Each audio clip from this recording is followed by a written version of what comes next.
Derev ser yeklinge radweste Rasti ser her du lingane Ez Ali Khoil biyard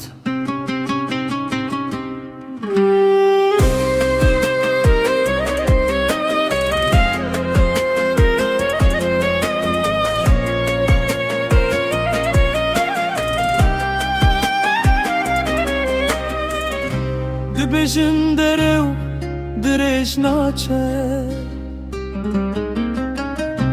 Bi bayekê diçe winda dibe Lê salên dirêje dengê wî tê Rastî li hundirê me veşartiye Sed salın heman çîrokên gotin Navû nasname bi zor hatin nivîsîn Gotin bedeng be kubul bike Lê dengê dilê min tu carî nemiriye Ez ditim ez bihîstim ez jiyan kirim Di nav bedengê de min deng kirin Ne tirs ne zor darî kar bidome Rastî rojekê te û xuya dibe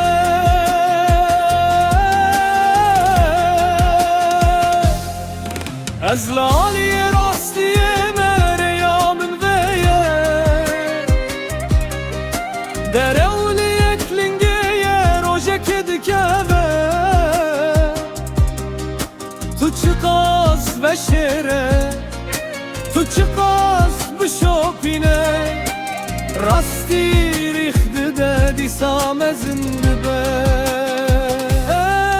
Ez li alî rastiyê me ev rawestaneke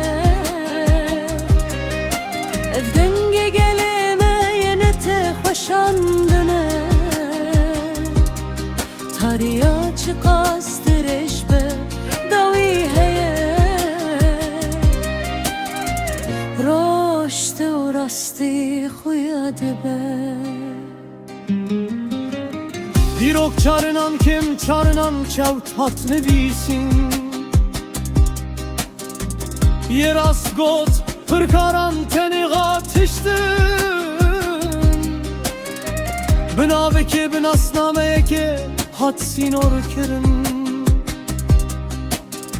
Lê dil bi zimanên çûda hez kirin Rêça min nebay eku bi herke Kokê min kurin nayên jêbirin Çîroka gelê min bi bedengî qediya nabe Rastî her çiqas veşartî bejî naçevinda Li ser yeklingê heta kengî rawestî Rojekê te tu jî westî tu dikevî Rastî bi sebre li demê xwe radiweste û rojekê li deriyê her kesî difistîne Ez li aliyê rastiyê me dengê min nayê tut kirin Derew dîwar bejî di navê de dişikê Heta çend salan bidome jî ev bedengî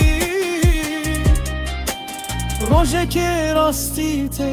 û her kes dibihîze